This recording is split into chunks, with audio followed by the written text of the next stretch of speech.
Hello, real estate agents. This is John Miller, and I'm coming to you live with this incredibly important message, and that is in regard to dual agency. I would say that the vast number of real estate agents and even broker owners and managers that I've talked to in real estate really, truly do not fully understand dual agency, how to work in that environment properly, how to avoid it. Most agents and even brokers don't know that getting into a dual agency situation on purpose is illegal and can only happen by accident.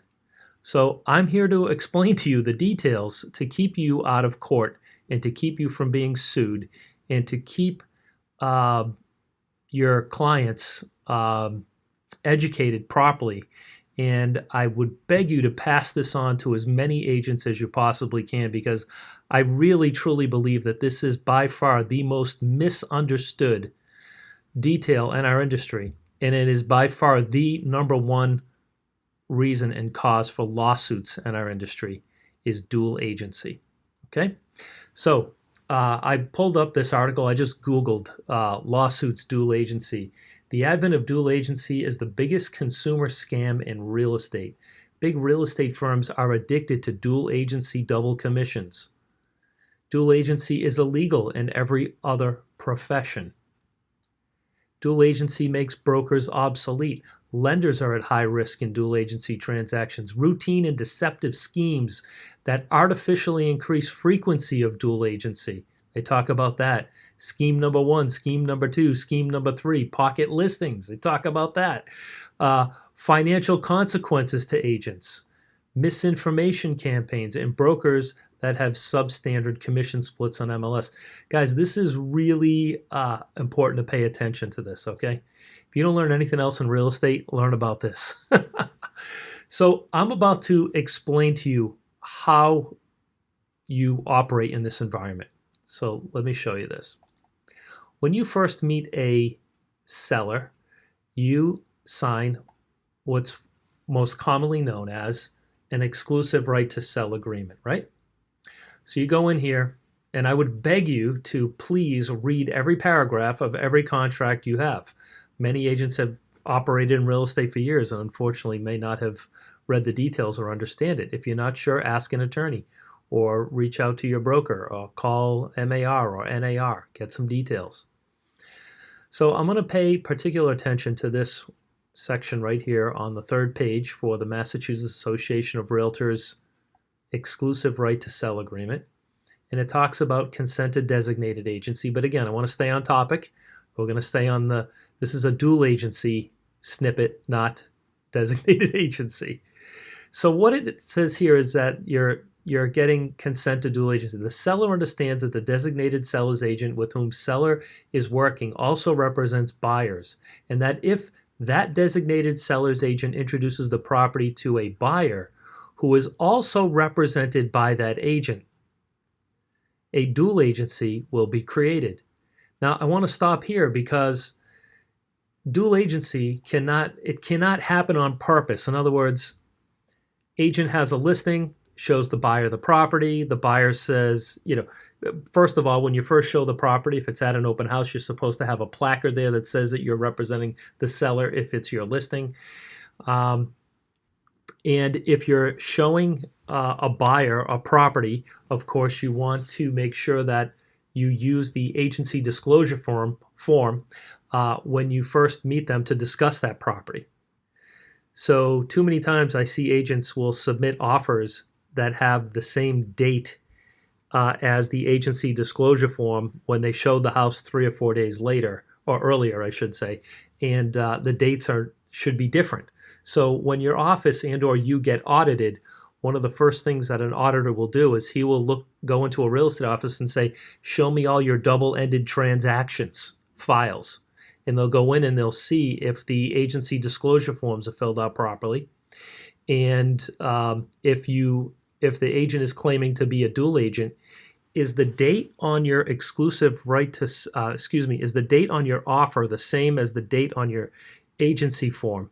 And if it is, that means you didn't show the buyer the agency form when you showed them the house. You only showed them the agency form when they were ready to write up an offer. And that's the wrong time to show the buyer that form. Now, it should be dated and signed by the buyer as well when you show the property. So you have proof that you showed them the agency form at that time. Now, let's go back to this highlighted section. The seller understands that the designated agent, seller's agent with whom the seller is working with also represents buyers, and that if that designated seller's agent introduces the property to a buyer who is also represented by that agent, dual agency will be created. So the way that dual agency occurs is you have an agreement with a seller and you have an agreement with a buyer. And the buyer doesn't know that the listing exists. The listing does, the sellers don't know that the buyer exists. And you're working with the buyer and the buyer says, hey, I think I'd like to take a look at such and such a listing. And you say, oh, actually, I just listed a property that meets that criteria. Let me show you the property. Or you've listed a property for sale and a buyer calls you and says, you know, I want to see that property. There's either one of those two scenarios that can occur. So really important, pay attention to this part. If you get a call on one of your listings and you jump up and show your listing, you should be at the door with your agency disclosure form filled out. Bear with me, my computer is sticking here. Oh, wow. It's really not cooperating. Okay. So what you want to do is you want to have your agency disclosure form here should already be filled out saying that you're the seller's agent and that you're the designated, if your office practices designated agency, and ours does, and that you're representing the seller. Now, it's your listing. You're meeting the buyer for the first time at your listing, and you're showing them this form before you show them the property or discuss the details of the property, okay? Normally, I'll meet them right in the driveway with a clipboard with this on it and say, you know, obviously you've probably seen other homes before, have you? They say yes, and so you're familiar with this form. 75% of the people say, no, I've never seen this form before, and then you have to explain to them what it is. I explain to them that it is not a contract. I explain to them that is required, mandatory by any licensee in the state before they discuss the property with you, and that if you met an agent who wasn't operating in that regard and they weren't doing this, then then they were not doing what they should be doing in the license, according to licensing law. And what happens is the buyer immediately trusts you because you're doing it right. You're disclosing who you represent and who you work for. So it adds huge credibility to you as a person and as an agent. And if other agents have not shown them this form, then they become leery of them and trust you now. And explain to them, look, I represent the seller. And they can very easily go through here and read the seller's agent, what a buyer's agent is, and what a designated agent is, and a dual agent. Again, many agents haven't even studied this part of the form. So this is what your form should look like, checked off. You need your name of your firm and the broker's license number in here as well. Buyer's name, they print it, they sign it, they date it for the date that you first discussed the property with them. And it's usually at the property.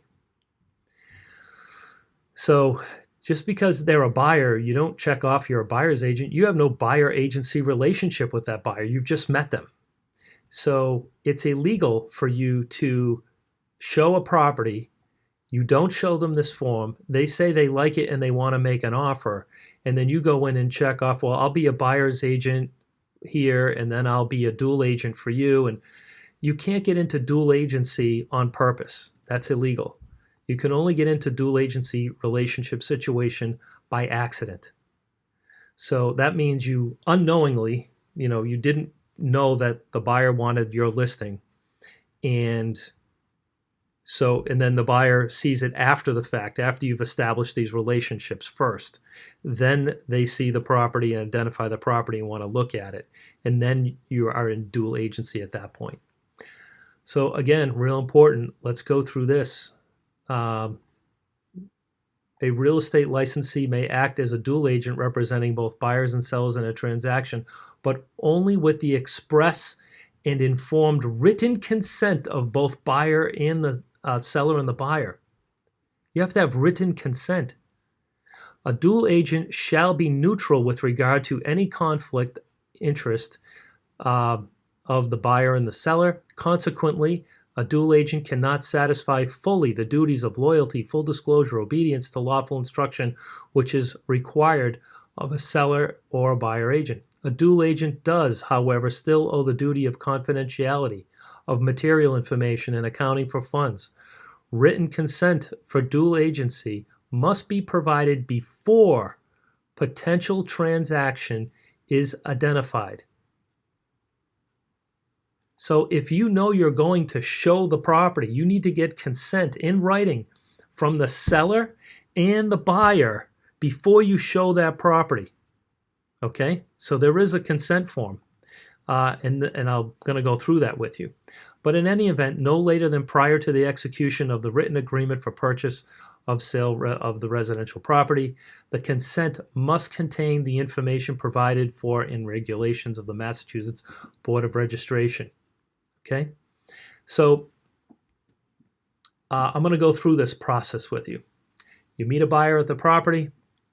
You're a seller's agent. You represent the seller. You tell the buyer you're a seller's agent. They sign the form. You show the property. They like it. You write up the offer, still representing the seller. You just tell the buyer what you can and can't do, and they buy the property. That's not dual agency, folks. Just because you're working with a buyer and a seller does not make you a dual agent. What makes you a dual agent is if you have a buyer agency relationship with that buyer and then a seller agency relationship with that seller. And the two of them are going to come together and they're going to buy that property. Then you're a dual agent. Okay, I want to be real clear about this. So you're signing an exclusive listing agreement with a seller, and it talks about dual agency in here, very similar to what I just read. By signing this agreement, the seller consents to have the designated agent act as a dual agent. So that's your first step. Now, dual agency is a 3-step dance. This is step 1. It's in the exclusive listing agreement. Now, if you're meeting with a buyer, you're going to have your buyer agency agreement. And in your buyer agency agreement, it says consent to dual agency. And it goes through the same detail. Okay? So you're notifying, here's step 1, you're notifying the seller and you're notifying the buyer when you list them. Okay? When you contract with them, when you get into an agency relationship with them. Okay? That's step 1. That's not good enough. Okay? You need to reach out to them 2 more times in order to make this official. So then, before you show the property, you have to have what's called a notice of dual agency. And this is used when previous consent was obtained from the seller in the listing agreement and from the buyer in the buyer agent representation agreement. Broker previously gave notice within that contract I just showed you, right? You previously gave your consent. You're reminding them. Broker now gives notice that dual agency has occurred and that broker and affiliated licensees represent both seller and buyer in connection with the property. You put the property address. A dual agent is authorized to assist the buyer, but should be neutral in regard to any conflict interest of the buyer and seller. Consequently, a dual agent will have the ability to fully satisfy the duties and loyalty. Okay? So that's the notice. One has to be signed for the there's one for listing. Excuse me. There's a section here for the seller. They check off seller, and they sign it and sign it. That's one for the seller. Okay, and then there's one for the buyer. Okay, and they check off buyer, and they sign the form. All right, so that's part 2. Part 3 is this section here where you're getting consent to dual agency. Real estate broker or salesperson may act as a dual agent who represent both buyer and seller with the informed written consent. A dual agent is authorized to assist the buyer and seller in a transaction, but shall be neutral with regard to conflicting interest. Consequently, a dual agent will not have the ability to satisfy so on and so forth. Buyer and seller should understand the material information received from either client that is confidential may not be disclosed by the dual agent. So over here, again, there's one for the seller and there's one for the buyer. And they're acknowledging, you put their name in here. And the broker salesperson's acknowledging that they're in a dual agency relationship. So this one is put together with the offer, and you need one for a buyer and you need one for a listing. Okay. If you are the seller, you're advised. If you're a buyer, you're advised.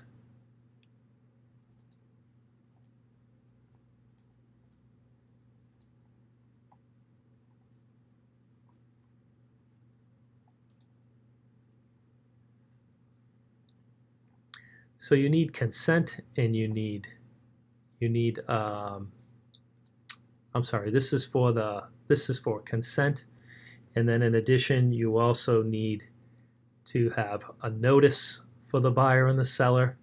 That's section 2, and then in addition to that, you're also notifying them with an exclusive buyer agency agreement, and then you're notifying them an exclusive right to sell agreement.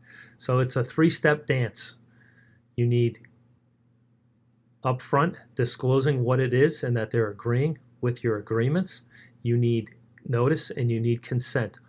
All 6 of these forms need to be in .loop. If and when there's an audit and these forms are not in here, or if your agency disclosure form has the same date as the date on the offer, or if you have a offer in .loop that says you're a dual agent, or you've checked off on your agency disclosure form that you are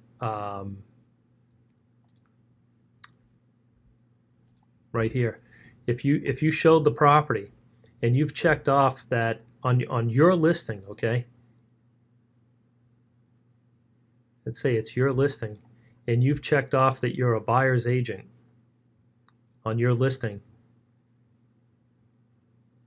and you've checked off designated agent buyer, but you don't have any of these other forms behind here, you're in trouble. This is not a good sign.